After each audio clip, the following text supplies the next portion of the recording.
This is the One Piece Podcast, episode 596 for the week of Sunday, November 17th, 2019.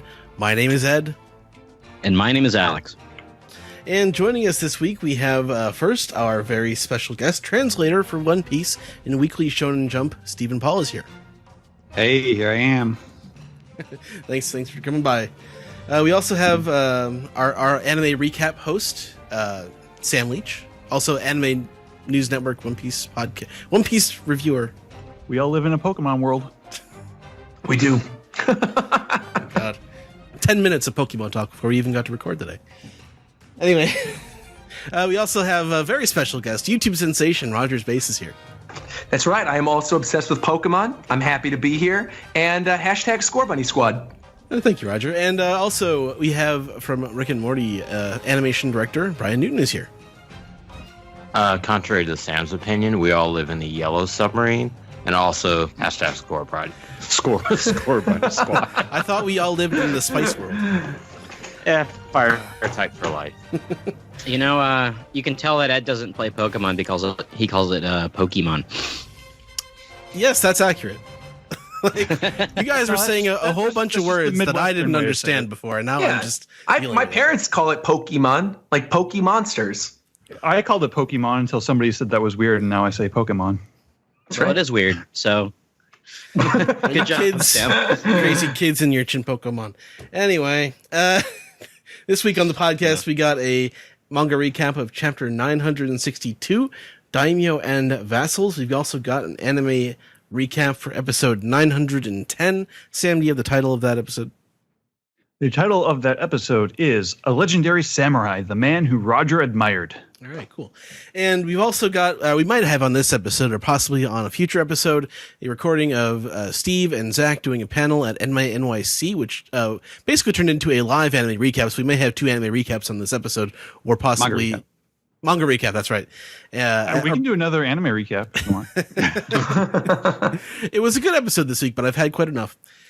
And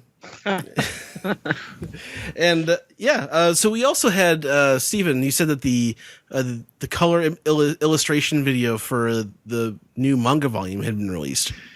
Yeah, they've been continuing this sort of pattern of teasing out different versions. Volume 95 is going to be coming out rather than at the start of the year. They are pushing out. I don't know if this is all of the January Jump releases, but they're pushing out in Japan a bunch of them in the last week of December instead. So, Volume 95 should be coming out a little bit after Christmas, I believe. And they have been teased. First, they teased the line art that Oda did, which features, It's Brook, Luffy, and Chopper in their samurai armor. And then they have in the corners of the background, they have the bounty posters for the four emperors.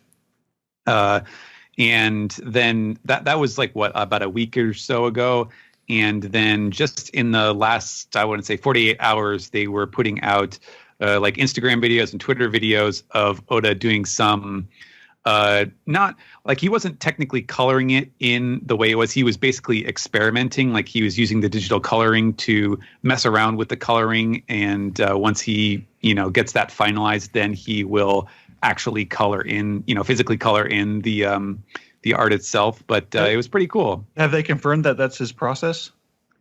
I mean, I don't know if that's his process, or if that's just what he did this time, because it feels like we see a different thing each time, right? Yeah, I mean, the last few volumes we've gotten these process pictures for, and I've been putting a magnifying glass up against them to see if are they just fully digitally colored now, or is this just for reference? Is this just for playing around? I think they are for reference. I don't think he digitally. Yeah, he doesn't digitally color. They have the not too long ago they had at Shueisha, they had up the originals of the color spreads, and they're all still colored by hand. So I'm pretty sure he's just doing it for color tests. Apologies for not introducing you, Maddie. I wasn't sure if you were going to... That's okay.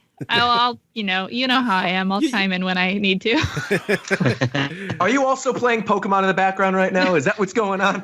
No, but Don't give me ideas, Roger. Yeah, I know. I am not confirming nor denying that I am currently saving and taking screenshots of Pokemon so I can make a tweet right now.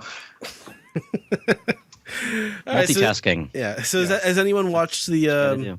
Anyone else watched the? Because I haven't seen the video. So I watched it. Any thoughts on the on the I was surprised he was, or the video? Yeah. I'm surprised it looks like he's coloring the Emperor's Wanted posters, because like in volume 90 there you've got Luffy's Wanted poster, but it's still the sepia tone. Well, Yeah, they're rainbowy, right? I wonder if he will do that, or if he'll just like kind of slightly sepia tone, but that it's otherwise a little more colorful, or what. That'll be interesting. I definitely had that moment when I first saw it where I didn't recognize right away that it was the bounty posters, and I was like, man, that looks like the exact same thing as like Shanks that he drew at some point. I feel like he's just copying himself. I didn't realize that it was a poster. So yeah, I'm curious. Just a face that Shanks just makes all the time. That's his default. Yeah. He's got resting wanted face. profile photo face. I gotta say, Shank face.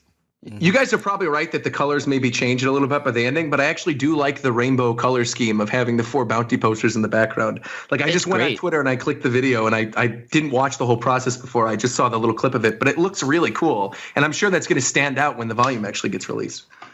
Yeah, why not? Mm-hmm. Do it, Oda. All right. Okay. Anybody have anything they wanted to mention before we get into the manga recap? No. All right. We're good. Let's go straight into it then.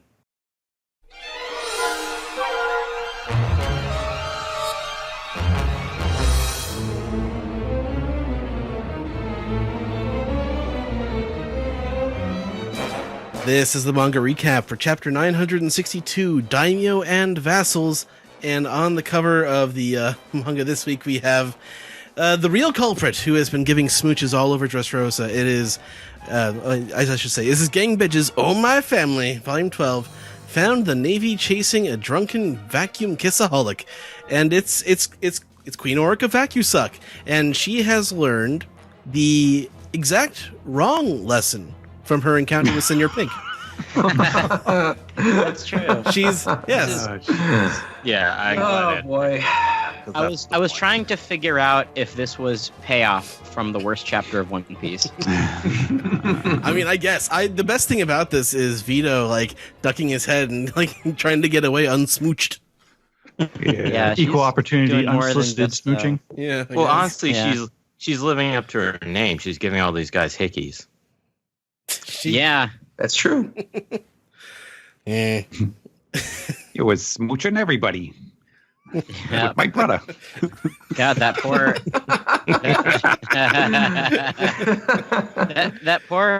that poor sailor. His face is getting ripped off. Yeah. Vacuums with dirty faces. What was the name of that movie from Holland? Angels with Dirty Souls. Yeah. Vacuums with Dirty Souls.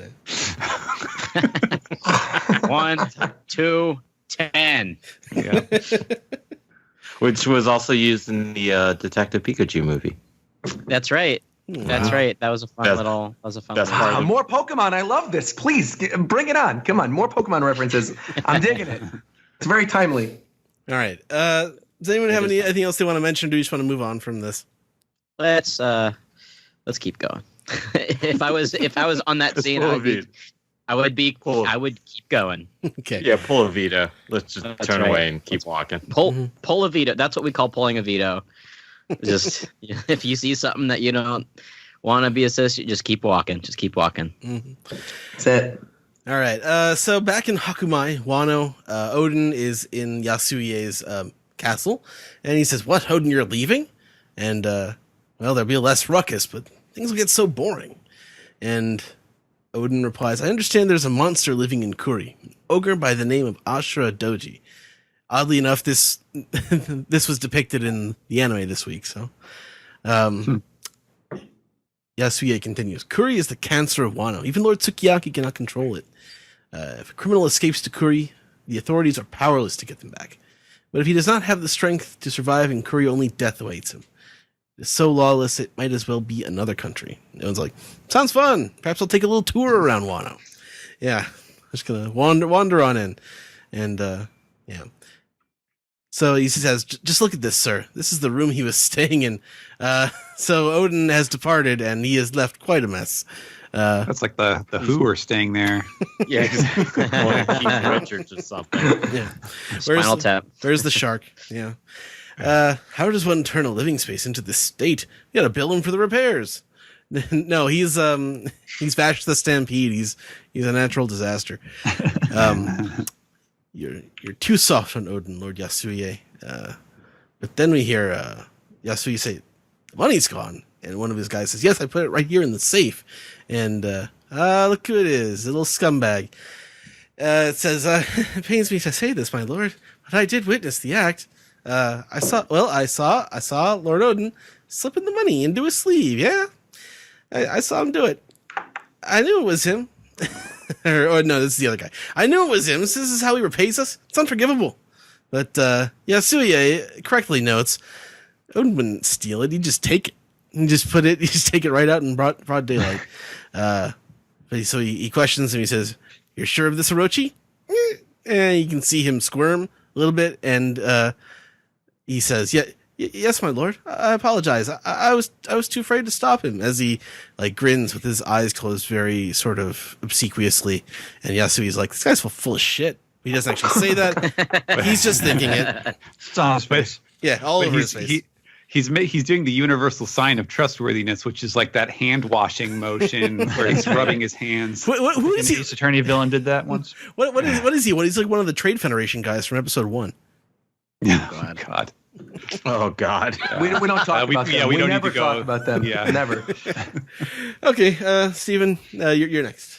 Yeah. So Kozuki Oden's party then left Hakumai and headed for Kuri, causing trouble all over Wano as they traveled. And the use of the word party is a little ironic there because Oden is like, "Wait, you guys are how long are you going to keep following me?"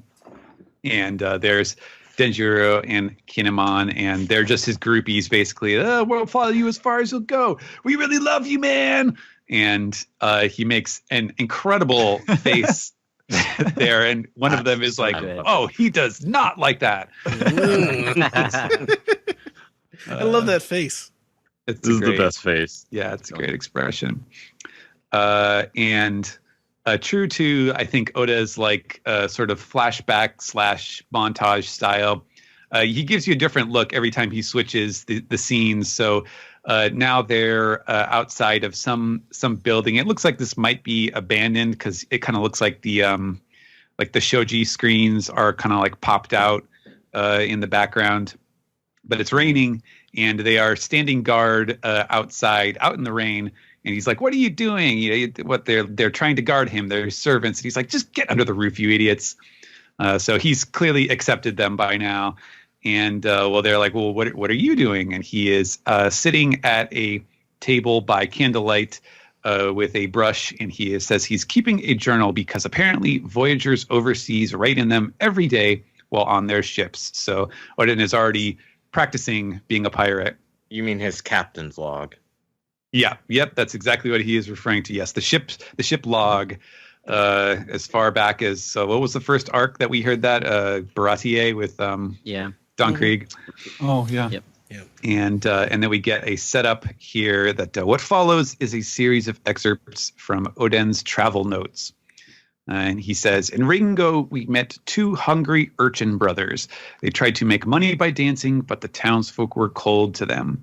And we see that this is not only a little tiny Kikunojo, but also the son of the Hanayanagi dance master, Izo. Hey. And there we go. Who saw this coming? This is a reveal that they're actually related, right? Yes, that they're siblings. Yeah.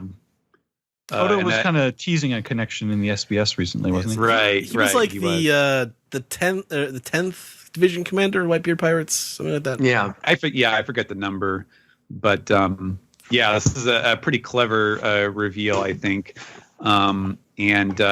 Actually, I'm not really sure what exactly Oda was going for with the Hanayanagi dance master. In doing some research, I found that there is an actual a traditional dance school that is called Hanayagi, and it uses the same kanji. So I think maybe Oda was just like, okay, I'm just going to take a real thing and put a little tiny twist on it, so it is not, defaming anyone, and just kind of went with it.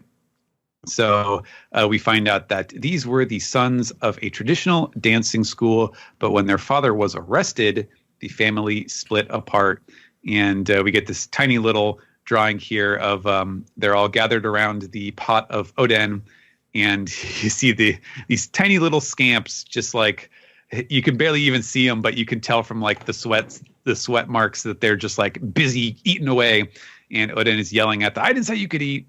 The little brats started gobbling up our oden and crying.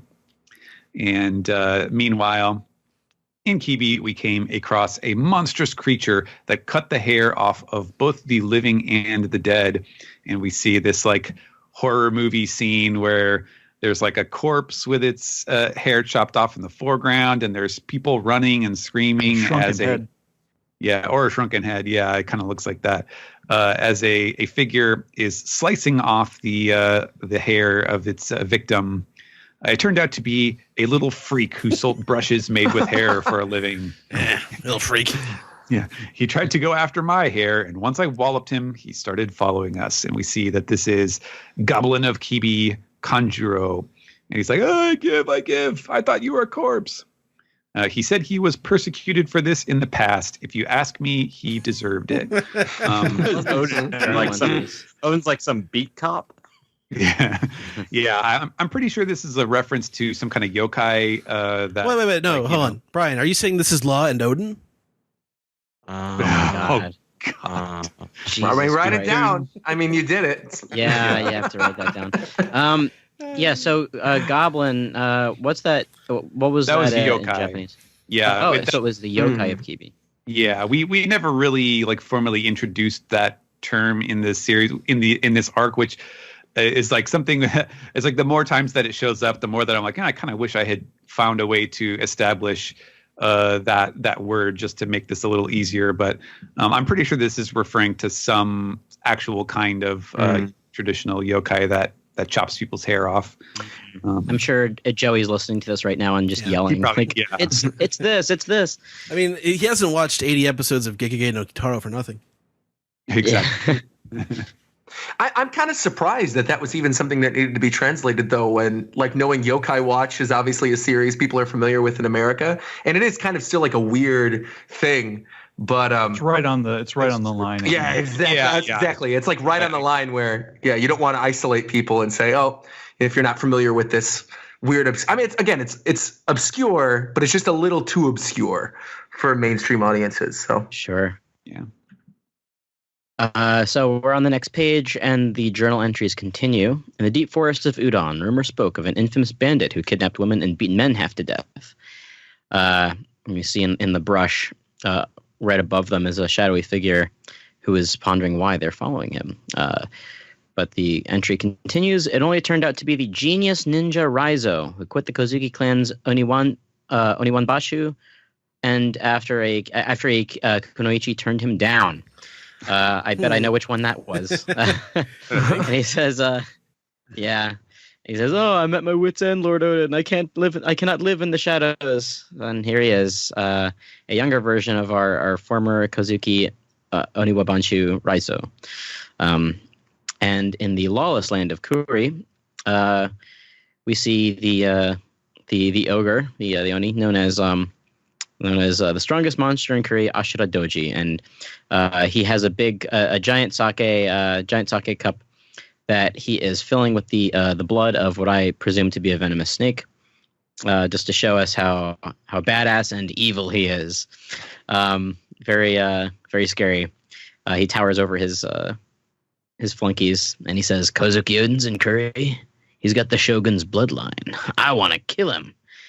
Capture him and bring him to me." And he mentions that if he hates anyone, it's the high and mighty. So we have some a little bit of a character background for our buddy Shuten Maru. So meanwhile, our our party, our 1, 2, 3, 4, 5, our 6 samurai are sitting around the big pot of Odin, making camp, and well, they're wondering where Odin has gone to, and apparently he went south to fertilize nature. And one of them remarks, "Wasn't that yesterday? You know how he is. He vanishes for a day or two on a whim." And Denjiro realizes, wait, south is the direction of Curry, and then Kinemon realizes, oh no, I swear to give my life for that man's cause, and I let him to go into battle without me. And they all rush to Curry, but the gate's already been busted open. And the journal entry continues. When I broke through the gate, I was met with the stench of death, blood, and violence. It felt like I had stepped into another world, and all of its hostility was focused on me. So here we have a really cool back shot of Odin getting ready to face off an entire den of thieves. And he said, and they ask, "Are you Kozuki Odin?" And he says, "I've been disowned. I have no name to give." Oh, so cool. so this is essentially he's essentially Yojimbo in this chapter. Also, not that I think that Oda was trying to do any kind of like callback or resonance or anything like that, but it is also very similar to the Luffy barging into Arlong Park, just like bust through the gate and then you're facing all the guys alone, sort of thing. Yeah. Sign up a cool guy. Yeah. All right. Next page. Odin's captain's log continues. He says, "You're allowed in, but anyone who tries to leave are killed. Those are the rules of this place." And this narration basically is happening over Odin's just like terrifying grin. His terrifying grin. He's just so excited to have a good fight. He's like, "Tell me where your boss is, or tell your boss that the samurai has arrived." And his narration continues. "What a cramped life. This place has no..." I'm sorry, I'm screwing all this up. What a cramped life. This is no place for people to live. And the fight starts, and the narration continues. "Don't leave. That happens to be my least favorite rule." And some time passes, and the rest, Kinemon and Denjiro are showing up on the scene. "Hurry, find Odin. I see a battle cloud on the mountain. He's up there." And they're arriving. We see the back of Odin's head. We're not quite sure the sense of space right now. "Odin, we've come back for you." And Odin's surprised that they followed him all the way into Curry. And then the scene pulls back. We see what's going on. Sorry, Sam. Before we go, can we just appreciate that Izo is carrying Kiku on the back? Yeah, on his back. Yeah. holding a pistol and the katana too. So that's a foreshadow. It's great. Oh my god. Yeah, I missed that. That's beautiful. Kiku really steals a lot of the scenes in these panels with these tiny little drawings. She's so small. Like, yeah, she's small, and she's small in the frame. Yeah, and she's adorable. Yeah. So Odin is on top of Ashura Doji, unconscious body. And he's got arrows poked into him. He's holding up his cool pose with his sword sheathed in his hand. He's saying, "Sorry guys, I just finished everything. I've been up all night. The fight took an entire day." And they're like, "That's the infamous Ashura Doji." And Ashura Doji is through his bloody face. He's "Just kill me already.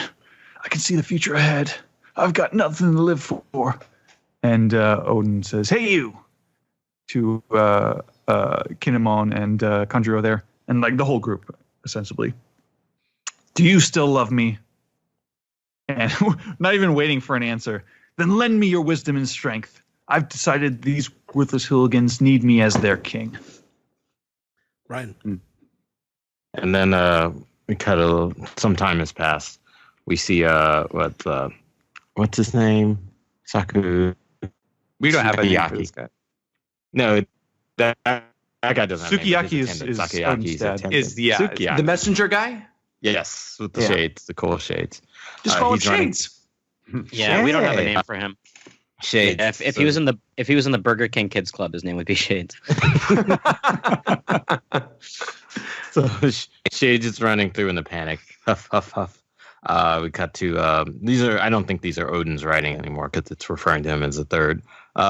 Odin rounded up the lawless ruffians of Curie, and with his considerable strength, he turned that hellish wasteland into a place worthy of being called home. And then we see the attendant summoning his lord, showing him a paper. Sakiyaki turns in amazement, and we see him pointing. The attendant's pointing to a newspaper article about Odin and conquering Kuri. And then we cut to Yashui looking at the same newspaper essentially and going like, only he could do this. And his attendants are all like, yay! I guess those are his vassals possibly celebrating. And then Yasu's actually impressed by something. Yeah, for once. And he doesn't even need smile to do it. And then we got to I forgot the fox and his master's name. Onimaru? Yeah. Onimaru, and then the back of the Lord is Shimotsuki Ushimaru, I think. Yeah. Yeah. He has a ox pattern on his outfit, which is pretty cool. And we overhear him saying, he did that in Kuri? And then the fox goes, yep, as they do. Then we cut to Osuru. She's looking at the same paper. She's in the flower capital, smiling, because I guess she sees Kinemon or recognizes him.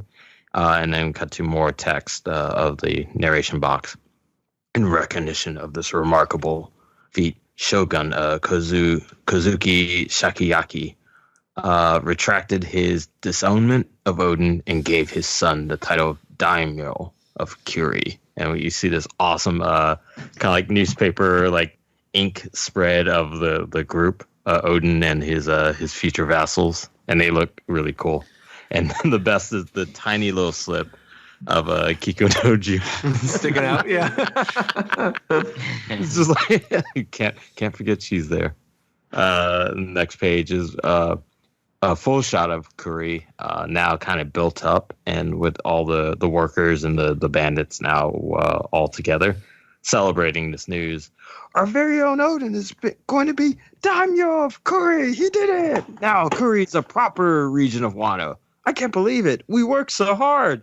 And then the bottom panel is a shot of Odin and his little thugs going, "Congratulations, that's our Odin, Daimyo, yeah!" And Odin's like, "This guy with both." What a good family photo. That's a volume cover waiting to happen. Oh yeah! Totally. He is totally doing the who's got two thumbs and his daimyo. This guy. God. Yeah, that's an amazing panel. I just love how happy Ashura Doji looks on the top too. Yeah. Just this miserable monster from earlier in the chapter that's drinking sake with snake blood, and now he just looks as cheery as he can be. Yeah, hey, this guy just doesn't age. He's like Steve Martin. He's just permanently old. Shuten Martin, is that what you're saying his name is? Yeah. Yes, absolutely. There you go. Odin's what? He's 20 now. I think they or said 21. the Something like that, yeah. He's 20 now. 21 Yeah. became Daimyo. But there's a time skip on the next page. That's right. So we get a little bit of more of the flashback. We see Ashura Doji looking at the window and saying, "This is the first time that I've ever known peace.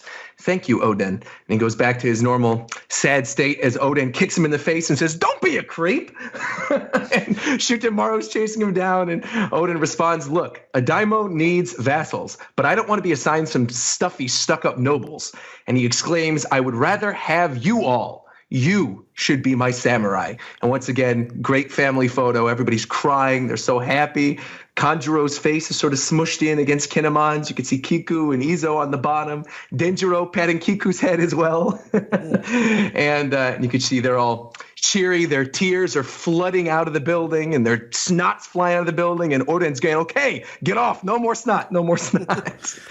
Which is exactly how I felt going through Dressrosa every time we saw Treble. Yeah. I said, "No more snot." Has he ever done this one? Has he ever made a building cry before? I don't know, Sure but it looks beautiful. Yeah. Yeah, that's I'm a fan of it. Yes. Bloosh. Double rainbow. So then we see, again, a little bit of a time skip saying 6 years after that, a full 33 years before the present day, the remnants of the legendary former Rocks pirates began to gather new comrades, steadily expanding their claims and infamy. And you can see Whitebeard, Big Mom, Kaido in the back. I presume to the left is Shiki, and I don't know who that is to the right. And then we get... Oh, go ahead. Yeah, that... One of them, I thought one of them might have been Rocks, but I guess not, because he's got like the funky hair. Right, Yeah, he's right. got spiky hair. That might be one of the names that we got, but when That's what I was thinking too, like Silver Axe or something. Right. Yeah. And then we get a little scene on the beach, the last scene of the chapter, in Kuri Beach in Wano. And Kawamatsu is standing on the beach poking at these creatures that have washed ashore, saying, "What are these? Animals? Hairy humans? Monstrous creatures? They're unsettling." And You're we one see... to talk. Yeah, right, exactly. He's a Kappa. They're called Poké-mon. Bring it all back around. See, wonderful. And we see the two Pokemon washed across the shore, Nekomamushi and Inuarashi. Their English names. Kind of looks like Galarian Meowth. A little bit, actually. I was gonna say look that. a bit like Galarian Meowth. That's right. Inuarashi's Yamper. There you go. Mine. But in the English games, they are called Cat Viper and Dog Storm. And we see next chapter hits November 24th. Yep. All right. So, thoughts about the chapter. Let's see. Who wants to go first? Brian, how about you? I like this chapter. It's very short, unfortunately. Yeah, this is like this is Paramount War length of chapter here. Totally. And I mean, there's a lot of detail in it, so I can't say it's not a lazy chapter by any stretch. It's also what I like the most about this chapter. It's very reminiscent of the previous chapters, demonstrating how Odin has always been a pirate, and this is like his miniature journey. He literally, I think. I hadn't really looked at the map of Wano, but I'm pretty sure he basically does what Luffy does, like sailing around the planet, picking up comrades. So he just walked around Wano and picked up like oddball comrades, and basically became king of Kuri. Yeah, but there's some awesome design panels. Wide, I'm sure a lot of people are going to complain about. We didn't get to see the fight between Ashura Doji and Odin. Man, that's such a ripoff. We didn't get to see that fight. But I'm like, the conclusion. There's no tension in that battle. Right. If anything, compared to the anime recap, using your imagination is probably a lot more fulfilling how that battle would have gone, especially since they fought a whole day and you see like arrows sticking out of them. I mean, this basically proves that Kazuki Odin's the 100-man slayer, and that's the title I'm going to call him going forward. Brian, you want to mention what you spotted about the last page here? Sure. Since they revealed where Dogstorm and Cat Viper ended up at the end of this chapter, and also that Korematsu is there to essentially find them. There was a panel in the For Love of Odin chapter. I believe it was 922. What was the 21? Not 920. You said it was the scene where they're at the ruins of Kuri Castle or Odin Castle or whatever they call it. The straw hats are. Yeah. And then in that one page where Dogstorm is kind of like remembering his past with Odin, how Odin rescued him from a bigoted mob because they thought they were aliens, which I'm assuming we're going to get that next chapter. In the very small panel at the very bottom, where we see young Cat Viper and Dogstorm, right next to them, it's being obscured by Dogstorm's hand in the foreground. You can see the edge of Kurimatsu. Like you can see the top of his hat and the flow of his hair. Now, since this is before Kurimatsu was even revealed in the manga itself, because they haven't broken out Udon yet, that's probably the first time you got to see young Kurimatsu, and we would not have known what he looked like. He just looked like some other bandit or a villager on the beach. So I thought that was a good hookup, and Oda's damn good. And if we didn't discuss this chapter, because it's the same from the anime recap, There's no way I would have got that or even thought to look. It's amazing. It's like, how many times can Oda like hide something on the side of a panel, like partially obscured by something, and we don't pick up on it until like way later? It's amazing how he gets away with this so many times. You'd think we would know better, but he gets away with it every time. It's amazing. Roger, what were your thoughts? Yeah, I think if this was a chapter that was in Dressrosa or Whole Cake Island, I think it would have been 3 chapters. And I appreciate the pacing. I like the fact that, just what you guys were saying earlier too, I like that we didn't see the Ashura Doji fight. I think it's good that we just get that final awesome image of Oden sitting on his back, holding the sword down and saying, they fought for the entire day. I thought that was hype.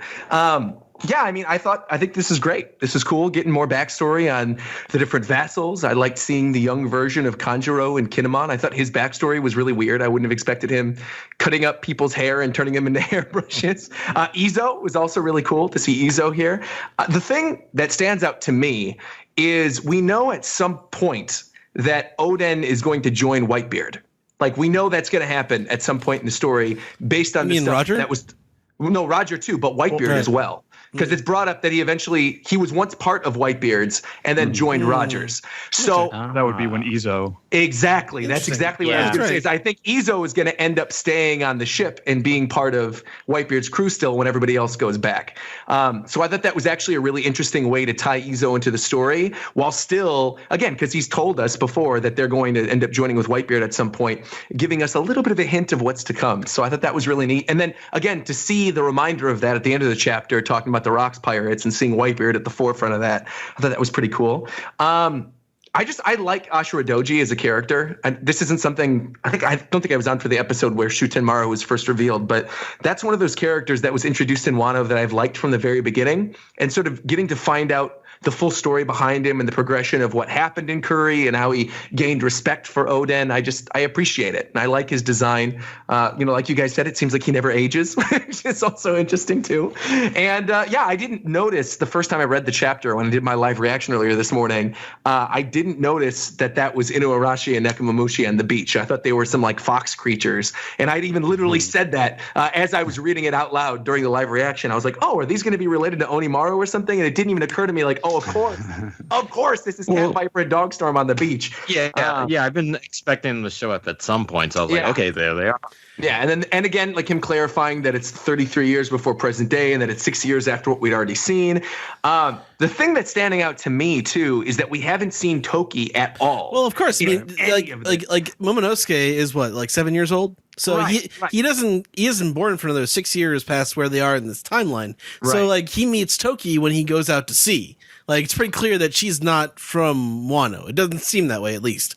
Right. So I am very curious to see where the story is going to go in the next couple chapters with, the introduction of Toki and seeing this stuff with Whitebeard and, getting Nekomamushi and Inuarashi, joining the vassal group. I'm fascinated by all of it. I really think the pacing in Wano has been great. And I don't know if you guys discussed this on the show at all, but, this comes up once a year, twice a year, every year, whenever an editor or Oda makes a comment like, oh, the series is 80% done or 5 years or left. Yeah, I guess we should have talked about that at the beginning of the show. But like at this point, we're just sort of like, he says this like every year. Like, what are we going to do? What are we going to do? Talk about it like we're serious? I do think for the first time ever, off of any of the times I've ever said this, just seeing the pacing of this chapter and seeing how Wano's been moving along, it does genuinely feel to me now that like feasibly the series could end within 5 years. Like they've said this how many times, but after the way the pacing is picked up. Yeah, totally. I mean, even during this arc, getting this stuff with the bounty poster reveals of the Yonko and, setting up Gold Roger's bounty as well, the stuff with the God Valley, isn't it? I tweeted about this and I want to bring it up here because I figured this is the best time to bring it up. But if you look at it this way, in the manga, the Water 7 saga ended in 2007 and the Summit War saga ended in 2010. And so in between Enies Lobby and Marineford, we had Thriller Bark. We had Sabaody, we had Amazon Lily, we had the post-war arc, we had Impel Down. So I think there's plenty of room still for multiple story arcs in between the end of Wano and whatever the final arc of One Piece is going to be. But You mentioned all of these pre-time skip arcs when you're talking about how quickly he can go through things. He doesn't seem capable of doing that anymore. Right. Well, I would argue based on Wano that he is capable of it. I think he sort of lost his way a little bit with Dressrosa and Whole Cake Island, depending on how you feel regarding those arcs, whether you like them or dislike them or whatever. I think the one thing unanimously most people can agree on is that he really took his time with those, and to the point where, like, a lot of Whole Cake Island chapters, I feel like there were characters that were introduced that, took up a lot of time during that story arc, that now here we're getting a chapter with all the vassals' backstories all crammed in one chapter. It seems like he does want to ramp the pacing up a little bit. And so that's the big thing I sort of took away from this chapter, is that things are kind of speeding up, and I would love to, get more fleshed out chapters of what we saw here, but I also really enjoy what we got. So. I mean, he's speeding up so much, he's only doing 13 pages. Right. Yeah. Not only is he including all this information in there, but it's only 13 pages, right? So. All right, Sam, what do you got? Yeah. Well, I mean, on the topic of the pacing, I think what this chapter's main function is, it's sort of giving us the more specific version of what we already kind of understand about the Akazaya 9. I really love this flashback a lot so far. The samurai characters up until this point are, Kinemon, Kanjuro, all them.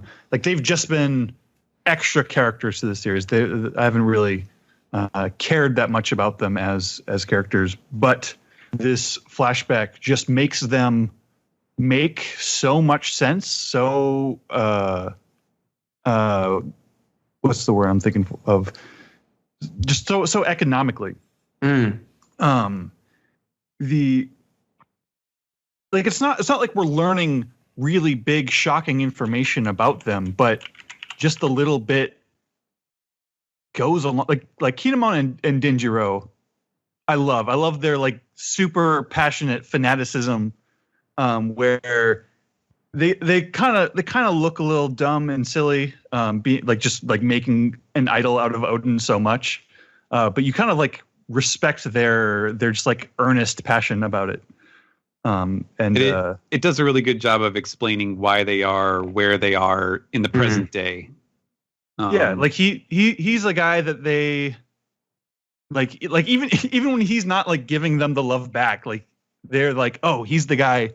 We know he's being honest with us. We know, like, if we follow him, something good's gonna happen. Yeah, and Odin is he's so obviously a Luffy type character. Like, just in terms of he's too big for the box that he's in, and and the Akazaya 9 are kind of they're two things. They're kind of Straw Hat like, where they're a family. They kind of get on each other's nerves, but they're ultimately they all love each other when you really get down to it. But they're also a lot like Luffy and the Grand Fleet, I think, where their relationship is so it's not there's no social contract between them. It's all just natural, like, human magnetism. Odin talks a lot about how don't leave is his least favorite rule, which is kind of goes back to a few chapters ago when we were introduced to him, and they were telling that little story about how he would, like, kidnap women, but he was always clear that they were free to leave if they wanted to. Yeah, like, right. So that's the kind of the weird, like, push and pull with some of these characters, where they are like at odds with each other in so many ways, but there's like just enough space. There's just enough actual love and respect between the lines that keeps them together. And like if the people of the Akazaya, if the Akazaya 9 were following Odin because they felt like they had to, they felt like it was the rule that they had to do what he said. Like he wouldn't like that. He would think that was uncool, which just in turn makes him even cooler that he kind of has that disposition. And I mean, even further, taking that point where you said there's a lot of parallels with Luffy, I would even argue there's like parallels with the Straw Hats, right? Just what you said, where there's a lot of these characters that, sort of are butting heads, but at the end of the day, they're a family. It's like Zoro and Sanji are always going to fight with each other, but at the end of the day, they would do anything to save each other. So, yeah. But we also know there's also that context where things are about to go bad. Right, right. Like Odin's about to be... He's about to be the bad end Luffy, I think. I mean, Luffy also died at Logtown, right? So, he died at Logtown. He died Whole Cake Island. Alabasta. Where was it? At Thriller Bark. Yeah, at Thriller Bark. Yeah, Impel Down. He just doesn't. He doesn't stay dead. That guy. No. Let's see. Who do we got here? Steven, what do you got? Yeah, I was definitely, it's an incredibly economical chapter as far as getting across what he does in the space that he has, although I was definitely kind of shocked when, coming out of a break and I see a super short chapter, I was just like, is everything okay? I wasn't able to find out if there was like a particular reason for why that is. I don't think it would be necessarily spoiling anything to say that the next chapter is a normal length. So, this just seems to be a little blip. Oda's not having surgery again. Not as far as we know. I mean, I don't know. I guess we'll find out if there's some author comment in a week or two. We know he's been trying to exercise more lately, so that can always lead to mishaps. And what else does this chapter need, really? Well, that's true. Yeah, well, like I said, it's a very economical chapter as far as explaining what it does, and I think there are multiple reasons for that, which is that he can get away with making the the ways that these characters meet very abbreviated because. For one thing, he's already done the heavy lifting of putting all of them into the story before this point. So we already know most of what we need to know about, the vassals in this case. And so that, that kind of background, it helps enrich Odin's portrait, even as he's kind of shown to us in an accelerated fashion like this. I do think it's interesting too, because I was thinking about this, that Odin he's presented in this very larger than life, sort of Paul Bunyan, like we were joking about that earlier, especially with his the list of his exploits in the other chapter. But I think to continue the Luffy parallels, if you tried to explain the story of let's say leading up to the time skip or something like that in a couple chapters like this is probably what it would sound like to describe Luffy. He's just going along and then next panel he's beating this guy and it was a crazy battle, but there he is looking cool. He's punching this guy into a bell. How about that? Yeah, pretty much. So I feel like it's working out, and the other part of it too, the reason why I think it does maybe feel like it's so accelerated is because it kind of has to be that way, because we know there's a lot of this story left to tell, or that Oda could tell in in greater detail, just as far as like what Roger was saying. We know he has to beat Whitebeard, we know he has to meet Roger, he has to meet Toki, he has to get betrayed by Orochi, and where Kaido fits in with Orochi. Right. Yeah, there's all of this stuff that could feasibly fit in there, and frankly, that's the stuff I think he can get through these introductions or the meetings with the Akazaya 9 in a briefer fashion, because hey, they're going to be there throughout the rest of this flashback, and we've gotten the broad strokes with the Akazaya 9, and they've already been in the arc, being around them. So I don't really have a problem with the way that he's pacing this so far, because there's so much more that he could tell, and I don't think Oda wants to have a 2-volume flashback, even as important as all of the stuff could be. So, we want to get what we need to know, and whatever secrets of the past that Oda might want to reveal over the flashback, so that we can get back to the present day and see how this all fits together, and actually get on with it. Like let the wheels hit the road, and get on with the business of beating Kaido. So. It was a very interesting chapter for one that was so short, but that's all I have to say. All right, Alex. Yeah, echoing Steven's sentiment about Odin's journey, sort of mirroring Luffy's journey a little bit. My favorite thing about the Odin flashback is that it's almost like it's a collection of fun samurai film tropes that I've grown to know and love, and this is what I think I said this at the beginning of Wano, that like I was really looking forward to Oda flexing his muscles in that regard, and that I would love to see like a Zoro as his Yojimbo spinoff, but like it's sort of like we already have that with Odin, which is cool. You guys pretty much hit the nail on the head with all of your comments. I do think that it'll be interesting. That last page, gave me some thought, about how like we're probably going to see in this flashback, why Cat Viper and Dogstorm don't talk to each other anymore. Why they're I think even at Zoe we're like, oh, I guess we're gonna get a flashback, and then Zoe came and went. So like you think the part of the next chapter is gonna be them leaving with Whitebeard? Yeah, I think so. Yeah. And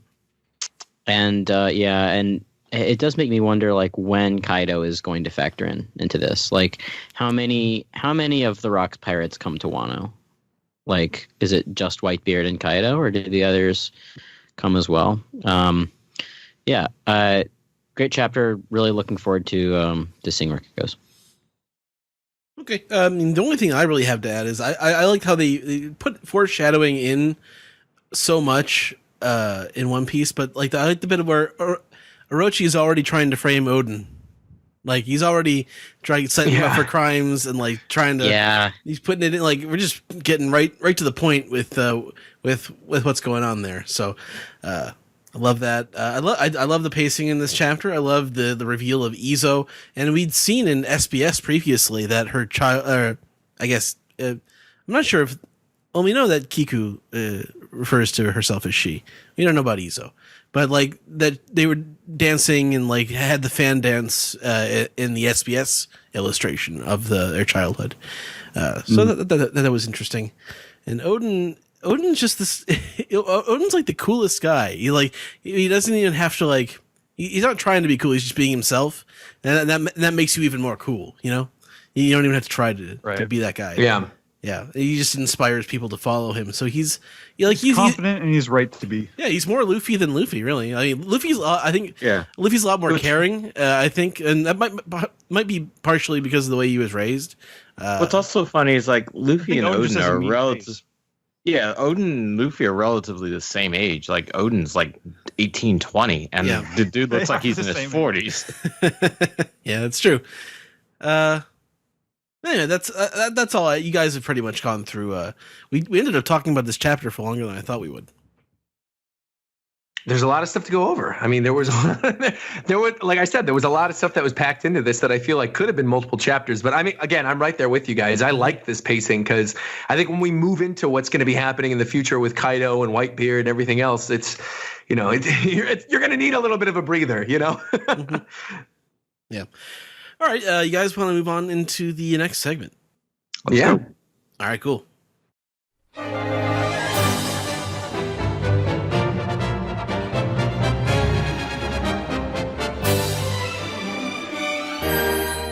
This is the anime recap for episode 910, A Legendary Samurai, the man who Roger admired. I'm your host, Sam, and today with me we have, once again, joining us after a week break, we have Ed. I'm back, yes. And I watched 2 episodes today, so I'm all caught up. And we have also, on top of that, we have Rick and Morty's own Brian Newton. Yeah, I'm pretty much caught up, but I did watch this episode. So you skipped a few then? Yeah. Is that? There's some good ones recently. Yeah, the last episode I saw in full was Romance Dawn. So. Oh, I think you missed two or three two episodes then. Yeah. I mean, last week's was interesting. Like, it definitely held my attention all the way through, despite being paced very slowly. Yeah, a lot of. It seems like it. A lot of poop jokes. See, I don't mind that. I thought they were all. I thought they were all good poop jokes. Good sound effects this week too. Like, the Beppo scene was this week, right? Last week. That was last week was Beppo shitting in the woods. A bear shitting in the woods. Why we didn't say that last time? Bear shitting in the woods. Yeah. So the title card this week begins at 4 minutes and 12 seconds, but not before a little preamble bit with Odin Castle on fire, and we see Odin's wife. Her name comes up later in the episode as Toki. We see her for a moment looking. Well, she's all silhouetted, as most of the characters in this episode are. It's so weird to have Odin in full like silhouette fruit mode here, but like in the manga this week, he's just a character. Yeah. Mm-hmm. It's like some of the events in this episode are directly depicted in the chapter this week. Yeah, and they don't exactly match up. Yeah, there's been a lot of synergy like that in Wano. I feel it kind of works against it because like if you're a person who does both, then you're like, this seems off, or it seems redundant, or yeah, I remember. Well, I mean, yeah, it's just the timing. They can't do much about that. What happened? Was it? I think there was an episode where. Like the episode where Luffy is like meeting Tama for the first time or is like learning about her starvation. That happened like the same week as that chapter in the prison where Luffy's like, I made a promise to a girl named Tama. Yeah, that's actually good. That was good though. That was much better. Yeah, well, like, and even in this episode, we'll get to it, but like it directly contradicts something that was revealed in this chapter. So we open with we're back in the ruins of Odin Castle. The crew is kind of huddled up listening to Kinemon tell the story. He's saying that Odin Castle is actually just a nickname. It's technically Kuri Castle, but because Odin was such a popular person who lived there, people took to calling it Odin Castle. Odin is the son of Kozuki Sukiyaki, and he was a very boisterous man with a big personality, and he didn't live in the flower capital because he thought it was too small and boring, so he moved to Kuri, which at the time was kind of a wasteland of crime and lawlessness. It's not unlike the lawless areas in like Sabaody, is how I'm imagining it. Yeah, it's like this is like the fairy tale version of Odin, like because we get like the real guys in the manga this week, but like this is a slightly different guy. This is like Kinemon telling a story. Yeah, and so Kinemon tells a story about the time that he fought somebody named Ashura Doji, which to us that's just a meaningless name. I don't know why they that didn't seem important. I don't know why that's brought up. There was one like cutaway shot of like Luffy, Carrot, and Chopper like listening very carefully while like in unison eating a banana. That's right. Yeah, I remember like I remember this chapter being just like a lot of close-ups of Kinemon's face. Yeah, it's a very different approach that I think. I don't think it quite gets across what the manga was getting across at the time, but we'll get to that. Yeah, it's all exposition. So the story goes that Odin, despite the Kuri being this crazy ghetto of samurai and ronin and thieves, Odin managed to clean it up. He built a castle. He built the paradise farms that the current shogun Orochi is using and saving for himself. And he became the daimyo of Kuri at the age of 20, which is a pretty major accomplishment. There's a little. I thought this scene was interesting where, so Odin's the daimyo now. He's got all these people kind of listening to him, like waiting on his orders, and he like stands up and like kabuki curtains drop. He does the kabuki pose, like this place is too small. I don't want to be here. And there's a close up on his face that is like it's so Toriyama the way that Odin is drawn a lot throughout this episode. He looked like he looked like a early Dragon Ball character. Yeah, like Nappa half the time. or like old Piccolo or Tao Pai Pai. Vegeta. So then we kind of move out of the flashback for a moment. Oh, and Odin's been silhouetted this whole time. And his design is not quite in line. Like they clearly didn't have references for his final design yet as they're animating it. So they're just kind of going off of the silhouettes that Oda had drawn. Yeah, his hat, not his hair. Yeah. Is that a hat or is it hair? In the anime, I think he's wearing a hat because his hair is like flowing all the way down to his back. But like, I think it's like it's a hairdo in the manga. I didn't catch a separation line. There's at times there's a separation line, but like I think you could make the argument that the top part is still his hair, but he's just like wearing a bandana or something. Right, because he still has long hair in the manga design. So yeah. But he also doesn't have a sword. I think that's the bigger omission. His sword? He doesn't have two. Right. Well, maybe that came later. I don't know. So cutting away from Kinemon telling the story, we have Dogstorm at the beach with all these minks, and he's kind of reminiscing about Odin too, as well. And he's remembering the time that he and Cat Viper washed up on the shores on the beaches of Curry. And Odin took them in. He wasn't afraid of them. He just kind of kneeled down to them and smiled, and they were all best friends from then on.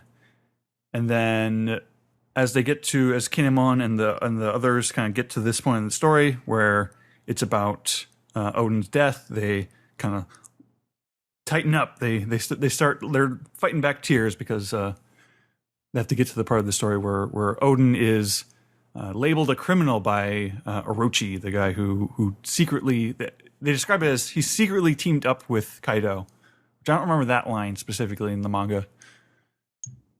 I mean, I think I guess that's been the implication from the beginning. Yeah, that's, if we're talking about stuff that's going on in the manga right now, like learning the relationship between Orochi and Kaido, I think is going to be interesting. Just because, like, why? It's all tracking, like Odin being set up as a criminal. Right, even Luffy called like Orochi a sneaky bastard. Like what's in it for Kaido is sort of my question right now. Like how do he and Orochi scratch each other's backs?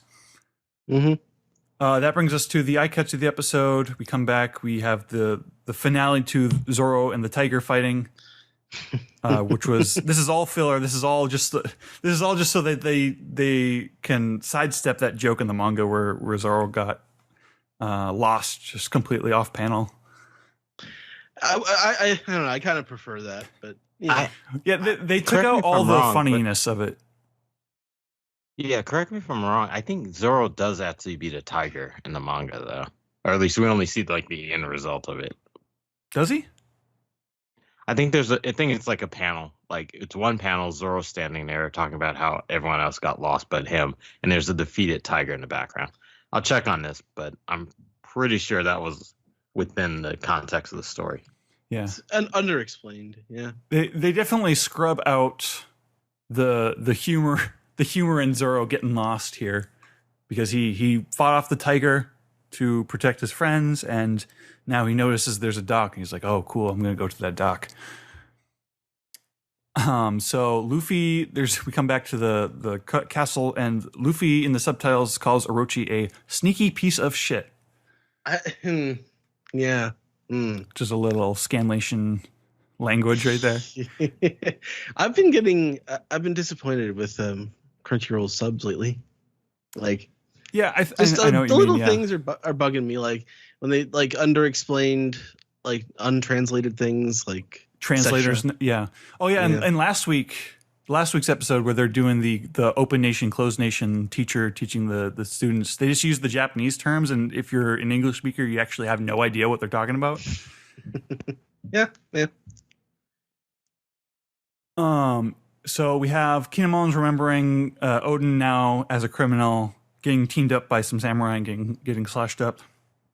We have an elongated scene of the Akazaya Nine fighting at the burning castle, at Burning Odin Castle. We have the silhouettes of King, Queen, and Jack. And I think it's King who kind of turns, looks at them, gives them a scary face, and that's kind of it. They mention Momonosuke and Hiyori being at the castle. This is the first mention of Hiyori in the series.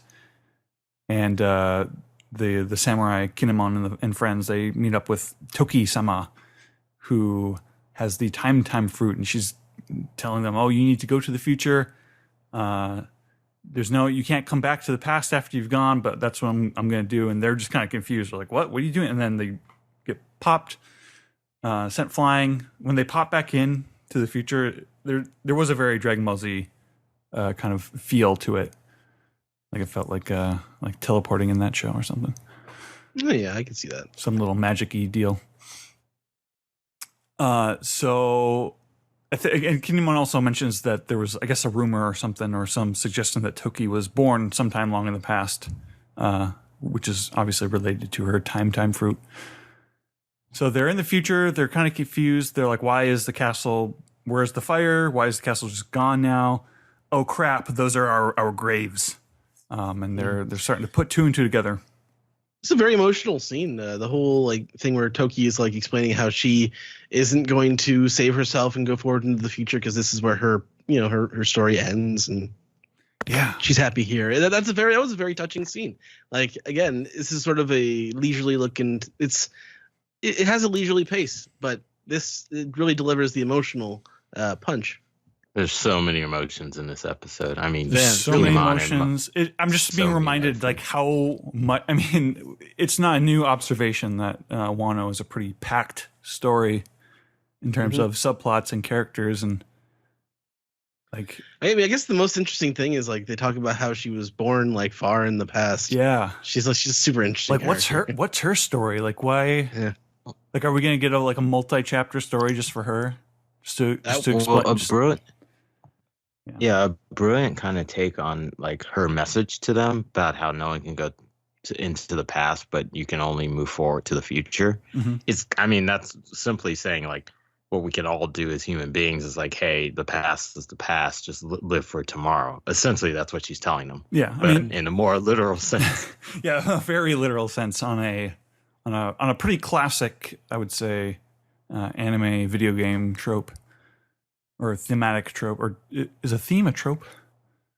Oh well, sure. So they're in the future. Kinemon's telling the story about how he was sure that now that 20 years have passed, it would be impossible to find people to rally up and start another fight with Kaido and Orochi. But to their surprise, even 20 years later, there's all these people, all these samurai who admire Odin and who want to fight alongside him. And the episode ends with Luffy. He's hearing this. There's kind of a pan up of Odin's grave. Luffy smiles. To be continued. General thoughts on the episode, guys? I really enjoyed it. I mean, again, I do have my complaints about the pacing, but the pacing works in episodes like these where you're sort of building up slowly to a big emotional punch at the end. And you're sticking with one story throughout except for the brief Zoro interlude, but it really peaked at the end and gave me a solid half hour of entertainment. Ryan? Yeah, I agree with everything Ed said. The pacing, it's slow, but it's all exposition and story. I didn't feel like it was super long. I actually felt like it moved very quickly. And since even within the context of what this was covering in the manga, it only gave us as much information as the manga had at the time. The animation itself was decent enough. I didn't catch too many kind of glaring that's a weird drawing or anything of that nature. It's unfortunate how we were talking about it earlier. They don't have Kazuki Odin's full design, so they kind of have to make use of what they got. So now we got this punching, kicking kind of dude who looks like a Dragon Ball Z character, which I'll allow it. I mean, I like that about it. I thought this was a very engaging episode, and never there was no point where I was like, oh, this is moving really slow. I thought all of the emotional texture was all very strong. it is a little weird coming to it after this week's manga chapter, because it just feels like, oh, here's the story you just read, but like less specific. Yeah, and also like less academic in a few ways is the thing concerning was it Ashura Doji? Mm-hmm. Mm-hmm. Yeah, so there's that. My issue, I guess, is that this episode feels like a flashback episode. Like it feels like if I was watching this in the anime, I would have been like, oh, okay, that's the story of Odin. I know what I need to know about that, I guess. I remember in the manga very specifically, like the way that they put the exposition out there was, it was telling you, okay, that the real flashback is coming later. Like here's some information, but there's a full version of the story that's still cooking in the background. Right. In the manga, there were only key panels that they showed. It wasn't like full execution of movement or character at all. Yeah, and we get to the bit where they're talking about Odin's death, and in the manga, I remember it was kind of like they cut away. They didn't they told Luffy and the others specifically what happened to Odin. It's implied that like they told the full story, that Luffy and the others know a lot more about Odin than we do. But in the anime, they just kind of say, and then Odin died, and then Luffy and all the others act shocked like they didn't already know that. Because like what the manga panels had was it felt like some time had passed, and you see reactions of when Kinemon's telling Luffy the story. So you see them happy and elated, laughing at like silly things Odin probably did, and then immediately cut to like the horrifiedness of when they reveal, or when they get to the point where I guess Orochi does his betrayal of some sort. Yeah, which is telling us like, oh, there's an element to this story. There's details to the story that will change how the story makes you feel. And just knowing that Odin dies isn't the full. That's not the full like emotional response that we're gonna get from you later. That's a good point. Like Odin dying is not the sad part, or is not the shocking part. The way he dies is going to be like the really juicy stuff, I think. So, all right. I thought this was a pretty solid episode. I think we're mostly in agreement here. Are you ready to move on to the next segment, you guys? I'm ready. All right, let's move. Mm-hmm.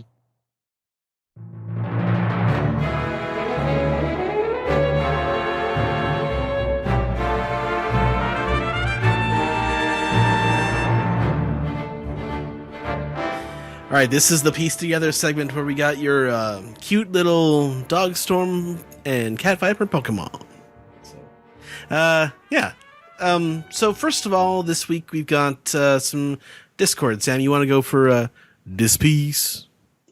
Yes, our first this piece this week comes from Morgil, who says, so with everyone fawning over how cool and badass Odin is, would it be safe to say he's the new Poochie? What? No. Poochie was trying to be cool. Odin is not trying to be cool. He just is. Yeah, because Odin's similar to like Boa Hancock represent like a hyper masculinity, and like Boa Hancock represents a hyper femininity. So nobody dresses like. You wouldn't what's the word? You wouldn't focus group like Odin's costume. Like he doesn't have like sunglasses and a Hawaiian shirt. Or his behavior. That's right. Yeah. What are the kids these days like? Oh, they like kidnappers and This is not kid tested, mother approved. This is not kick cereal. And people who like boil their food over corpses. Yeah. That's right. All right. And then our next diss piece comes from Straw Hat Pirate 9, who says, this flashback is so much fun. Kinemon and everyone were such little weirdos in their youth, especially Kanjuro. The bit that really got me excited was learning that Kiku and Izo are related. So cool. More connections made. Now I really want a Kiku and Izo reunion in the present. Also, Odin being so weirded out with people liking him and showing him affection is super funny. Accept the love, man. Lastly, the Kappa being weirded out by the furries that got a laugh out of me so loud. Of all people, really. Yeah. As you mentioned that, I just realized something. Mm-hmm. When you were talking about Izo and how you want a reunion eventually, you know how Nekomamushi is with Marco right now. The last time we saw the two of them, and then Neko's on his way. It could realistically be that Izo would be chilling with Marco, that the remnants of Whitebeard pirates that haven't been wiped out come to Wano during maybe Act 4, Act 3 or something, and they end up actually fighting alongside the squad. And we do get that reunion. That'd be amazing. I definitely think there's a lot of connections that are being made. Yeah, I kind of that would be really cool, but it also made me think about Marco saying, sorry, I can't help you. I got to stay here. So I don't know. I'll take Marco at his word for that. But the question then is, okay, well, why does Oda want us thinking about the Whitebeard pirates so much these days? Right. Right. Yeah, that's fair. Well, if anything, I'm building like a mild meta narrative to Izo in my head right now. The fact that he doesn't return to Wano with the others or with Odin might be this kind of like maybe he doesn't want to return, probably because like any oppression he might have suffered, or maybe the fact he still thinks they're like his friends are dead. He feels loved with Whitebeard. Whitebeard calls him family. True, yeah. But also you may not know that the others have returned. You might think they're dead, so why go back? And that, that's kind of similar to the stuff with Shutenmaru too, right? Where when we first were introduced to Ashura Doji as, Shutenmaru, he had sort of given up on the idea that all this stuff was going to happen. So right. So like Izo, for all Izo knows, Odin Castle burned down, Kinemon's dead, Kanjuro's dead, all of them are dead. And so is Kiku. Yeah. Right. Yeah. Oh man. That's actually really interesting. Your sister you thought was dead is alive, and she went forward 20 years into the future, and you just hung around and got old. Yeah, what's the little micro story you can tell out of that? And once they liberate Wano, and obviously I assume once the borders are open, Kiku and the others will go out to the seas further for the final battle of One Piece. They could be sure. Yeah. All right, what's the next one, Sam? That's it for this week. That is okay. Alex, do we have any emails? Yeah, we've got a couple. Just as we said that, Jill tweeted, Izo probably thinks Kiku is dead. There you go. Yeah, Jill knows what's up.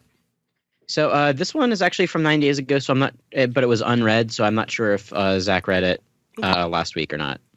So if anybody was on last week's podcast, just interrupt. This is let's see here. Hey OPP, how is everyone? While I was rereading the cover stories to come up with Gadatsu's question for the Stump OPP contest, I realized something crazy. In it, at the end, they create an undersea tunnel that connects Alabasta with the hot spring island. Could this be the incident regarding the Alabasta kingdom that Garp was talking about? God, I hope so. The destruction of the island itself, maybe with a Buster Call, Oda had already created an escape route for the people way back then. Interesting. Wow. I thought he was talking about like a knock-up stream of scalding water or something. Yeah. The only problem with this is that the anime would have a hard time explaining it. Okay. Also, that actually reminds me. There was some sort of, I guess, quote unquote news that the animators or at least Toei was talking about at some point maybe. They want to animate the cover stories finally. Fucking finally. Yeah. Wow. Okay. They did. It'd be awesome if they did. Recently. Yeah, but they said that they're really busy with Wano at the moment. They did do Wapples, and I thought that was really cool. So I would love it if they did the rest of them. Anyway, but they could do Aces though. That would be kind of. I guess. I mean, he's Poochie, so they want to sell tickets. Hey, Moda the Milkmaid is a very important character. It's true. Yes, she is. He also says, do you guys know if there's any news for a Stampede release in Latin America? By the number of followers in the Manga Plus app for the Spanish version of One Piece, one would guess that there's indeed a large fandom here, but maybe it's not enough. You'd think so. I mean, with how popular the anime in general is. Yeah. Unfortunately, I don't know how related the Manga Plus and whatever Toei decides to do are. Mm-hmm. So yeah, that's more of a question for like who they're like. Do they have I assume they must have some kind of theater partner in Latin America, Mexico and other countries that they sublicense their stuff to. I don't know what that situation is. That would seem to be more of the more relevant party to try to ask about that, I guess. Yeah. So anyway, that was from Joni or Honi De Castro. So thank you for that email. And this final email comes to us from Anthony Pitari. He says, "It bugs me to death that we still don't know what happened to the Straw Hats and the rest of the Alliance, but I get the feeling there's a weirdly huge possibility that I haven't heard brought up on the show before. Caribou. I think there's a really good chance he could have stored the whole army inside of him and snuck onto one of Orochi's ships for a sneak attack from the inside. And the reason the Akazai and I don't know is because it happened last minute after they discovered all the wrecked ships. Back on Fishman Island, he swallowed however many mermaids, but do we really know what his limits would be for storing people and weapons inside of himself? Don't get me wrong, I don't like him as a character, but I really can't get this idea out of my head." What do you think? I kind of like it. Yeah. Well, they've been talking about Devil Fruit awakening a lot recently. Maybe Caribou awakened his Devil Fruit since the last time we saw him. He was sitting in prison training, and then all of a sudden, here we go. God, I hope. Well, at the very least, I do think that it's a really cool idea. That's actually not. That's a really good possibility. I think. It's. I think it's sort of brilliant as well. Yeah, I'm definitely down for that idea. That's a really good one. Thank you for the email, Anthony. And that's it for this week's emails. All right. Steven, do you have Reddit questions? Yeah, we have a couple of questions on Reddit. First is from Falcon Gales, who says, "So if Izo was a retainer of Oden, how strong is he? I think this throws Whitebeard's commander's power levels out of whack. Oh boy. No. I used to think the commanders were in a sense weaker as the division number went up, but maybe Izo is actually just badass and hasn't had a chance to perform." Well, I don't know why you would get that impression necessarily. I don't know. Sort of fits in for me. Like, that's just how strong Whitebeard's division captains are. Like, yeah, the dude was the strongest pirate in the world before he died. So yeah, makes sense that he would have a pretty righteous crew. So it did not none of what we saw in this chapter struck me as like, oh, well, that doesn't make sense. How could Izo be this and that? It still seems to fit for me. Yeah. All these characters are important. They're all pretty good. Well, the only thing that would strike me on that front is the fact that no one seems to talk about Izo. You mean in the arc? Yeah, within the arc. Mm-hmm. There's no sense that Izo was ever like whenever they formed the quote unquote Akazaya 9. That he was Izo was not part of that. Yeah, so which means I'm thinking they formed after Odin returned. Yeah, from Whitebeard. That's what I'm thinking too. So like Izo stays there with Whitebeard, and then when they come back and it finally officially forms, Izo wouldn't have been a part of it. Yeah, something like that. I'm sure we'll find out. ATLA for Life says, "Did this chapter feel fast for anyone else? This might be me overthinking it, but with this chapter going through so many things in a few pages and with Naito's comments about the 5 years thing, does it feel like Oda rushed this chapter out? He spent a whole chapter on the mountain boar incident and only 3 pages on Oden taking over and transforming Kuri. It sometimes feels in this arc like Oda will focus on this small side story for a whole chapter, but then off-screen stuff we've been hyped for. Thoughts?" Well, we did kind of discuss this already. I do think it's probably relevant to mention, just as far as like what Oda might choose to show and not show, is that a big part of it is that I think he doesn't necessarily want to just he doesn't want to set up a thing where we're like, okay, these are the things we have to see, A, B, C, D, E, F, G, and we're going to see them all in this order. And then he just goes and it's like, okay, we saw this, we saw this, we saw this, we saw this. Like, I don't think he wants to feel like it's just checking off stuff on a checklist. Like there has to feel like there's something spontaneous. Yeah, there's something spontaneous or interesting or something that will make it enjoyable in future readings still. Right, and that's the thing. Like the boar incident, you have to see that to get the sense of like tall tales of Kozuki Oden. Right. But after that, you're just kind of repeating yourself when you say, "Oh, he was this cool." So you got to take a different approach and sort of do it in a digest way, like they did this time. Otherwise, like you're just sort of repeating the same points about him. I think. Also, think about who the point of view of this flashback is coming from. It's coming from Kinemon, so it's all about the most important things that Kinemon remembers for his love of Odin. That's true. Did this flashback come from Kinemon? It started when he's crying about the boat, the incident at the harbor. I mean, it's their shared memories. It's their sure. And he is the most prominent. He's the first one that we saw, so it does make sense.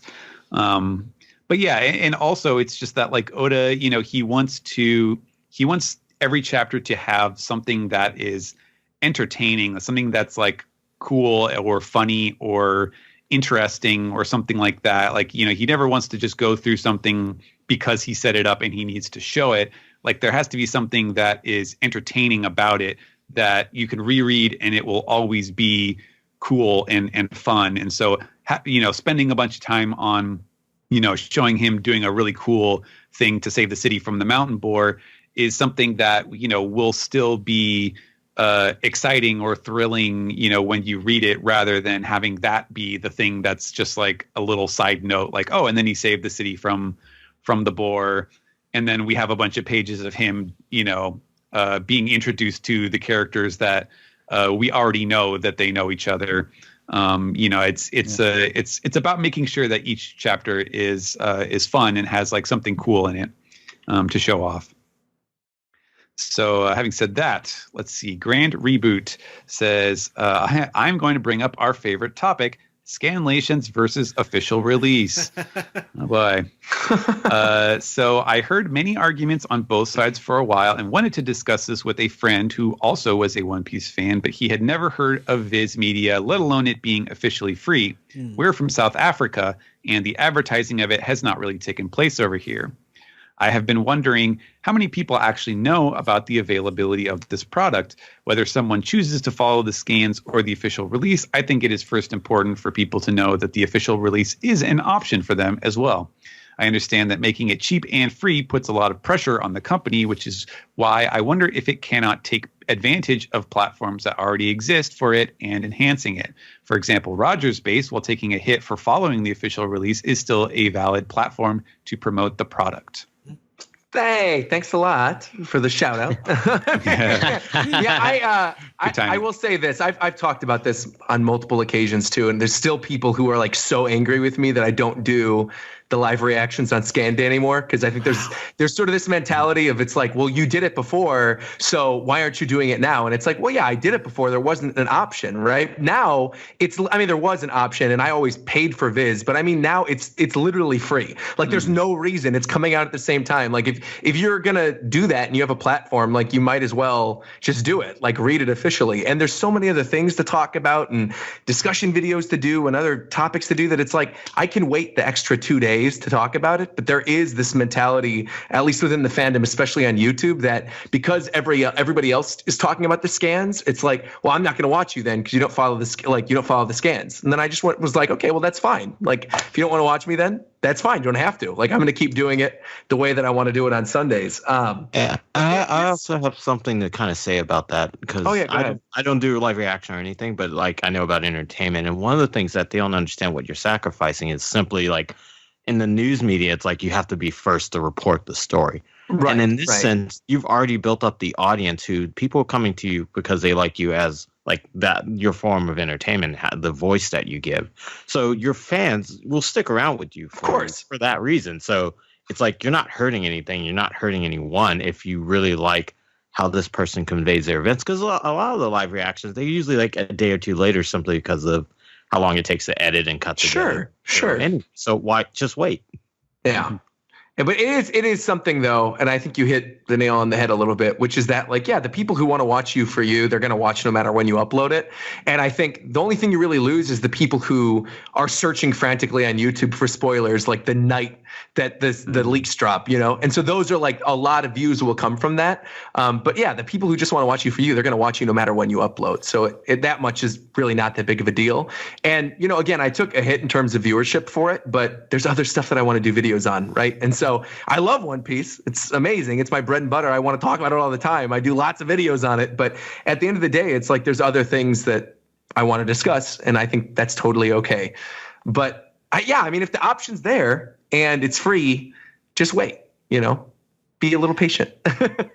And I think in terms of like what this person was asking about, like how many people know about, the official releases and this and that, like there's not, I don't think there's really like it's not really something where I think Viz should just be like pouring millions of dollars into like Facebook ads. Like how would you even get that in front of people or TV ads or something like that? I think the issue is, though, most of the fandom, right? Most of the people who follow it on YouTube or like religiously or looking up the stuff like the night the leaks come out. I think of course they know about like the official translation. Of course, like naturally they know that. So it's kind of irrelevant to, put money into Facebook ads and do that kind of stuff when people, the hardcore of the hardcore already know. I think if you continue reaching out to the mainstream and get people who maybe like don't follow the leaks, but just want to catch up to the latest chapter, I think that's more the demographic. You want to go for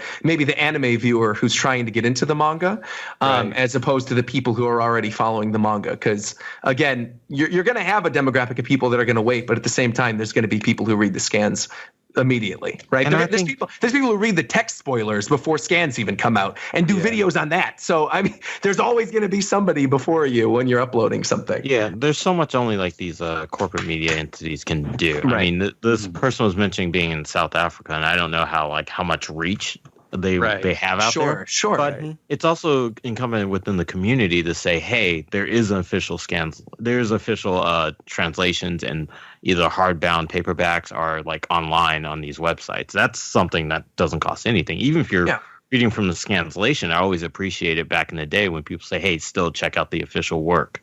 Yeah, and that's something I think that is like that general understanding or the awareness is spreading bit by bit, just because it's like, people will say, or, like if you're the kind of person who talks about something on Twitter or Reddit or wherever, let's say you're like more on the low information side, like you're not keeping up with all this stuff.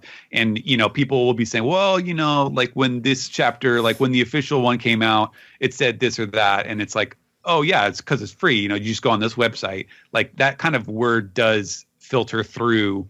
It's not immediate, but I feel like it's becoming more and more of a thing that people are aware of. And even things like it's a silly thing, but I honestly think it's actually kind of ingenious.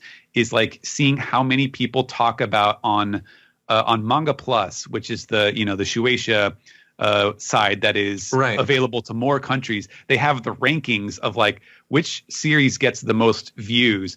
And like it's a meaningless thing. Like it's just like, all right, who's getting the most hits out of all of the series on this site? But like people talk about that a lot on Reddit of like, oh my God, we're number one, like we're number two, we're gonna get up to number one. And like that sort of thing does actually like get people to understand what that website is and why it exists and what it offers. So I don't know, like there's probably something like if anything, I think if there was like one thing that they could do to spend money on that would probably be the most effective use of money would be maybe to make to sell like some TV ads to Toonami or something like that, like where you're reaching a certain audience that is into what you're selling, and you can just say, hey, like come to our website, like every stuff is free. Here's this that's super a good cheap. idea. Yeah. Like that's about all I could think of. But other than that, it's just kind of up to letting word of mouth do its thing, and hopefully the quality of the product will speak for itself. And anything up, I don't think there's really much more they can do short of like stopping selling physical magazines and just locking it down to digital only, which who even knows if that's ever going to happen from the Japan side. So that's about all it comes down to. All right, now that we've talked about that, last question on Reddit is from John Garja. Now that the worst character in the history of the manga got a cover page, who is the second worst character who could come back? Or if that's not your jam, who the hell could be a shittier character than Weird Vacuum Lady? Oh, Senor Pink? Oh, I was going to say Trouble. No. Yeah. No, you Please guys don't are ever all give me. fake. If you give me a All Trouble cuts cover in your story, piece. I'll cry. Please don't do it, Oda. Please. Yeah. No, actually, I take that back. There's one other character. I'm thinking of it now. There is one other character I hate more than Treble, and that's Flampe. Please do not give me a Flampe cover story. Please. Look, good thing Absalom is dead. Yeah, that's a good point. Absalom would be okay if it was like his zombie, like somebody else's shadow and is stuck in his body. Right. Okay. There's still time. All right, so that's it for Reddit, Steven? That's it for Reddit. Okay, so here we go. We got some Piece the Tweet. Yeah. All right, time for Piece the Tweet. First one comes from Martin Lindvid, who says, is Odin the Gaston of One Piece? Kinemon is the Yes. Gosh, it disturbs me to see you, Odin, looking so down in the dumps. Odin's more pure of heart, I think. I don't know about that. I don't know about that. Like I heard the stories about him as a kid. All right, next one. Hoven with an H says, petition to re-edit the One Piece anime so that every villain of the arc says McClunky just before Luffy finishes them off. Okay, time for me to say my piece about this whole McClunky business. Oh, fine. Okay, go ahead. Resident Star Wars nut Alex Kazanis says words. Who gives a shit about Greedo shooting first anymore? I am so fucking sick of this shit. Like they had every to have done single that on time, purpose, right? Like they had to be like, just to annoy people. Yeah, this is something apparently change that Lucas most did. people wouldn't notice. Yeah, this was a cut that Lucas did before, the Disney acquisition, almost as if to say, hey, you know what? Fuck these guys. I'm gonna edit the Greedo scene even more. I would not have. I would not have thought it was different. Like I would have totally. Like, oh yeah, that was the most recent release, right? That's the sound he makes. Yeah, McClunky is basically the Huttese word for so, aka the home improvement sound in the song. It's anyway, I'm fucking sick of the Greedo shoots first debate. Like it just fucking watch the despecialized versions, like pirate them even. You have my permission. Well, there's a DVD release of those versions that came out years ago. I actually managed to snap. They're like letterboxed, and they're rips of the laser discs, basically. Yeah, I mean, I was thinking about that Han shot first today, and like what pisses me off the most about it is the fact that they just don't want to allow characters to be scoundrels anymore. So we have to give a justification why Han shoots in self-defense. Really, no, Han Solo was a bad dude. He hang out with a lot of bad boys. Yeah, bad boys. Kozuki Odin's bringing scoundrelism back. Yeah, that's right. He says though the ladies can leave anytime they want. So they happen to like nice men. Scoundrel with a heart of gold. That's right. He's a nice man. That's the ideal man. All right. Okay. Definitely a scoundrel. All right. Ken O'Connor posted the picture of Kiku creeping around. He says, "This is me creeping around the wall at a party." Just Kiku hiding behind the break in the panel. All right. 91 Ryan says, "A great chapter this week. Loved getting to see how the rest of the Yakuza 9 were recruited by Odin. But I gotta ask, how did Queen Orica Vacusuck get out of jail? I thought the Don Quixote family were all thrown in jail by the Marines." Yeah, that's a good point. That's a good point. Well, she wasn't technically part of the family, right? She just ran the factory. That doesn't necessarily mean she was like a family member. Yes. Oh, I see what you're saying. You know what I'm saying? Like she worked for them, but spread. Exactly. She's she not wasn't an on the spread with them. Okay, yeah. Right. She was a schmuck. She could sort of slip away. Yeah. Exactly. It was the government bailout. Obama let her off. Thanks, Obama. That was before. Was that before or after he ordered the drone strikes on the island of O'Hara? Oh my God. No, that was definitely after he kept the black snail innocent spying. Hey guys, when are we bringing Punch the Trump back? Or Punch Trump Love? What was it called? That's what it was that called. Short-lived podcast. We should do it again. I've been thinking about it for months. Alrighty. Actually, this last one is not a question, but Mike Morris also did not recognize who the two washed up on the beach were, so you're not alone, Roger. Good. I'm glad. Okay, so that's it for Piece of the Tweet this week. Any final thoughts from anybody before we round off the podcast? Let's get the show on the road. All right, let's do it. McClunky.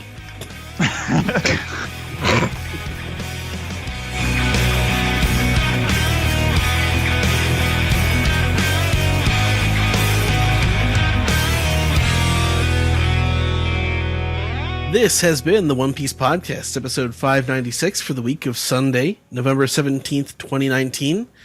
Thanks for coming on, everybody. This week we had a manga recap of chapter 962, anime recap of episode 910, and some piece together. Maybe we had a segment of what Zach recorded at AnimeNYC.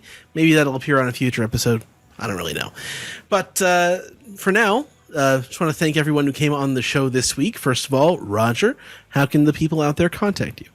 Well, thank you for having me. You could find me on YouTube, on Twitter, on Twitch, and on Instagram at RogersBase, RogersBase. I do live reactions to the official release every Sunday at 1 p.m. Pacific time. It was a little earlier this week. It was at 12 p.m. And I also, I'm playing through Pokemon Sword and Shield right now. So if you're feeling like you're in a Pokemon mood, but you also want a little bit of One Piece content, slide my way. Right on. And Sam, how can the people out there contact you? They can find me on Twitter at Lucky Chainsaw, which I am now changing to the Stunfisk Stan account.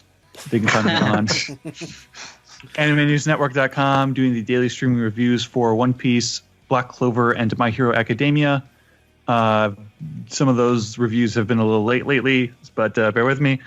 And you can find me on the One Piece podcast every week, doing the anime recaps. Also read Sam's review of One Piece Stampede. Yeah, that's on there somewhere. Yep. All right, and Steven. Yes, you may follow me on Twitter at Translatosaurus. I did say while AnimeNYC was going on, I did get an exciting announcement of something that I've just started working on. I'm still working on the first volume of it for the new Square Enix manga imprint that they have recently opened up. And that is called Ragna Crimson. I talked a little bit about it. It's a really cool series. It's not coming out for a while. I think, in fact, I don't know if the date is final, but I think the first book might be like August of 2020 or something like that. We're way ahead of it. But I'm looking forward to talking more about that when it's actually closer to being out. But I'm really excited about that. I think some people who listen to this podcast will really dig it. So I'll talk about it again in the future. But otherwise, you can just read my work on One Piece and Samurai 8 every week in Shonen Jump and on Manga Plus. Thanks. All right. And Alex. Find me on Twitter at @dude!! I'm also on Instagram, same handle. And also listen to Tohiyaro with me and Joey and Scott. The new episode is going to be dropping in the next day or so. It is the live-action Yatterman movie, so look forward to that. And also at Weeb Simpsons on Twitter for quality shit posts. I like the one about the Dragon Ball Z set that you did this week. Thank you. It's got a dual. Did you get the double on? Oh yeah, I got there? And also the person followed up with cropping your joke. So. Yeah, I thought that was supremely funny. I think that's the only thing. I've only retweeted a couple people on that account, and that was maybe the second or third. So. Definitely worth it. All right. Yeah. So for the I'm going now. I knew you were going to forget me. Sorry, Brian. It's okay. I'm on Brian Newton, Banendorf on DeviantArt. Yes, DeviantArt. Dark King Zoro, all one word on Twitter. You can check me out on the Animation Success Stories podcast. That's ASS Podcast on YouTube, where we potentially did some interviews with the creators of Mega XLR, Action League Now, and one of the character designers from the wacky Sonic cartoon from the 90s. Hopefully the audio quality is good on those. They're very brief interviews at a convention we went to. And also check out my next episode of Rick and Morty premieres next Sunday. It's I think the title is called One Crew Over the Cuckoo's Nest. You know, I was just watching. I just finished watching season 3 of Rick and Morty on the Blu-ray because, the new season's out. I have to finish watching this, and I liked your appearance on the commentary where you are chided for trying to have a serious commentary. I don't even remember what I said. What No, you were just talking about people who had done like certain scenes and stuff, and Justin and Dan are just like, what even is a commentary? This is just the usual Justin and Dan. Like, what do they do on a commentary? Just talk about whatever. Because they're mostly drunk and just fucking around. I at least want to say, hey, these are the people who brought you scenes. But I think that was for Mind Blowers, right? Yeah, that was for Morty's Mind Blowers. That was the one you were because you directed 2 episodes last season, but you were only on the one commentary. Yeah, they only let us do one at a time now. Right. Alrighty. Brian, thank you for remembering yourself. I was trying so hard to remember Sam, and I did, and then you just slipped out. I was like as you kept going, I'm like, he's gonna forget me. He's gonna forget me. He's gonna. Alrighty.